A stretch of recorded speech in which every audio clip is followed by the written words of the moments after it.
Bienvenidos al curso de álgebra. El tema para hoy es los números reales. Empecemos. Los objetivos para esta clase son los siguientes. Primero, identificar y aplicar las distintas propiedades de las operaciones definidas en los números reales. Segundo, conocer los diferentes axiomas y teoremas sobre los números reales y respecto a la relación de orden. Los números reales. ¿Qué son los números reales? Pues es un conjunto denotado por la letra R mayúscula, con dos operaciones de suma y multiplicación, y además cada elemento está ordenado. La resta y la división se desprenden de la siguiente manera. Podemos ver que si yo sumo más un número negativo, esta suma se convierte en la resta. Y cuando yo multiplico por un número que está elevado a un exponente que es menos 1, eso se transforma en una división. El conjunto de los números reales abarca el conjunto de los números racionales y el conjunto de los números irracionales. Además, el conjunto de los números reales contiene a los números enteros y esos a su vez a los números naturales. Los números naturales son números que representan cantidades que podemos encontrar en la naturaleza. Por ejemplo, podemos encontrar 5 libros, una carpeta, o de repente 0 alumnos en un salón de clase. Luego, los números enteros incluyen a los números naturales, pero también los números negativos de esos. Luego, los números racionales son aquellos números que pueden ser expresados mediante una fracción. Por ejemplo, un medio, 4/5. Estos números tienen dos partes, uno que se llama numerador y otro denominador. Los números irracionales son números infinitos. Estos a su vez no se pueden transformar a una fracción. Los que originaron ese conjunto de números son los de la escuela pitagórica. Estos descubrieron el número pi, resultado de dividir la longitud de una circunferencia entre su diámetro. Vieron que esa división era una constante que era 3.1415, 92 y así sucesivamente, y ese número lo llamaron pi. Así como pi, hay otros números como por ejemplo epsilon, que vale 2.7182, y otros números. En realidad son infinitos números irracionales que hay. Para ejemplificar esta parte vamos a ver algunos ejemplos. Vamos a clasificar cada uno de esos números de acuerdo a lo que hemos visto. El primer número es 23 sobre 13. Vemos que es una fracción, entonces vamos a decir que es un número racional. Luego tenemos a 8 entre 4, es un número racional, pero también si uno resuelve dicha división, que resulta 2, 2 es un número natural, por lo tanto podemos decir que es un número natural. Menos 9 viene a ser un número entero porque es un número negativo. Raíz cúbica de 5, si uno lo calcula ese valor mediante una calculadora, podrá ver que es un número decimal. Es un número decimal con cifras infinitas. A este número vamos a llamarlo número irracional porque no puede ser expresado mediante una fracción. Igual raíz de 15, y luego tenemos 2,3, que es un número que puede ser expresado mediante una fracción, que es 23 décimos. Por lo tanto es un número racional. Los axiomas. Tenemos básicamente dos tipos de axiomas: axiomas de adición y axiomas de multiplicación. En cada axioma tenemos axiomas de clausura, de conmutación, de asociación, el elemento neutro, el elemento inverso y el axioma de distribución. El axioma de clausura con respecto a la adición nos dice lo siguiente: si dos números que pertenecen a los números reales, entonces su suma también pertenece a los números reales.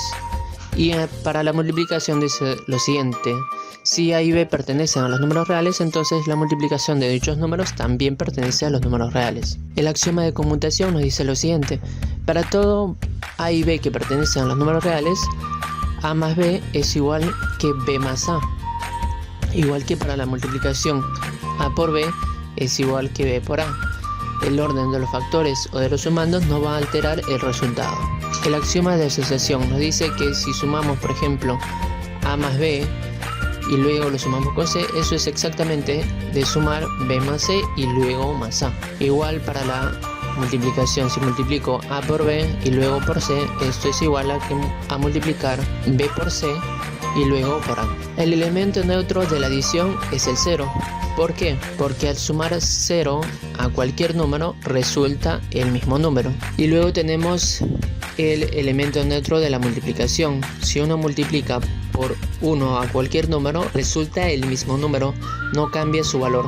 Por eso se le llama elemento neutro. El elemento inverso de la adición es el mismo número cambiado de signo.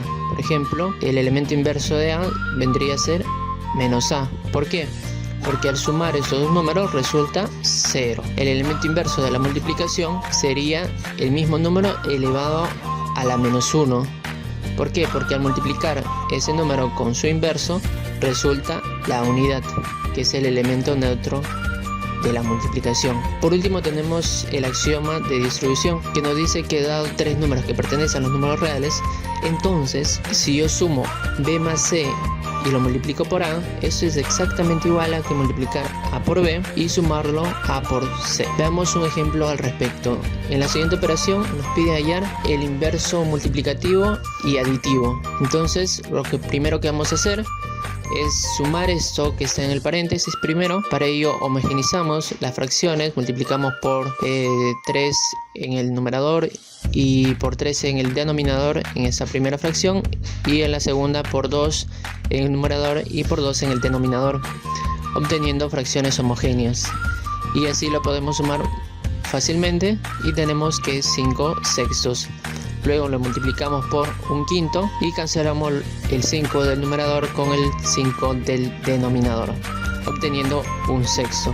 Entonces, ¿cuál será el elemento inverso multiplicativo? Será 6. ¿Por qué? Porque al multiplicar 6 por un sexto resulta 1. Y el inverso aditivo sería menos un sexto, porque al sumar menos un sexto más un sexto resulta 0. Ejemplo número 2. En este ejemplo vamos a hallar el inverso multiplicativo y aditivo de la siguiente operación: 16 elevado a la menos 2 por 4 elevado al cubo. Entonces a ambos números, 16 y 4, vamos a expresarle en una potencia en base 2. 16 lo ponemos como 2 a la cuarta y 4 como 2 al cuadrado, y tendríamos esta expresión. Ahora vemos que los exponentes están separados por un paréntesis. Por ende se van a multiplicar dichos exponentes y va a quedar esta expresión de aquí. Luego tenemos potencias con bases iguales y solamente se escribe una base y se suman los exponentes, quedando 2 a la menos 4. El signo negativo en el exponente hace que la base se invierta y quedaría 1 sobre 2 al cuadrado, que sería un cuarto. Entonces la respuesta sería: el inverso multiplicativo de un cuarto es 4. ¿Por qué? Porque al multiplicar 4 por un cuarto quedaría 1, y el inverso aditivo de ese un cuarto sería menos un cuarto, porque al sumarlos da igual a 0. Axiomas de relación de orden.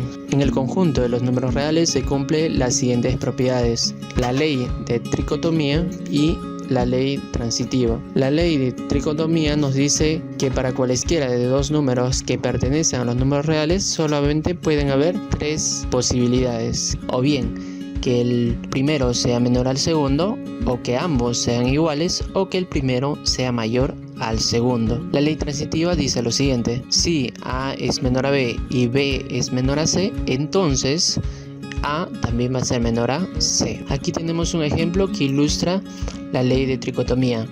Nos dan un número que pertenece a los números reales y nos piden calcular cuál es el valor que puede tomar 2x al cuadrado menos 5. Entonces, basándonos en la ley de tricotomía, tenemos tres casos: o bien que x sea mayor a 0, o bien que x sea igual a 0, o bien que x sea menor a 0. Al desarrollar el primer caso, tenemos que x al cuadrado es mayor a 0, lo multiplicamos por 2 a ambos lados y quedaría 2x al cuadrado es mayor a 0, y finalmente sumamos menos 5 a ambos lados y tendríamos que 2x al cuadrado menos 5 es mayor a menos 5. Para el caso de que x sea igual a 0, elevamos al cuadrado a ambos números, x al cuadrado, 0 al cuadrado viene a ser igual a 0, y lo multiplicamos por 2 a ambos lados, quedaría 2x al cuadrado igual a 0. Luego sumamos en ambos lados menos 5 y quedaría 2x al cuadrado menos 5 es igual a menos 5. Para el tercer caso, donde x es menor a 0, tenemos que, al elevar al cuadrado este número debido a que es negativo, cambia el signo de la desigualdad, y luego multiplicamos por 2 a ambos lados, quedaría 2x al cuadrado mayor a 0, y luego sumamos menos 5 y quedaría 2x al cuadrado menos 5 es mayor a menos 5.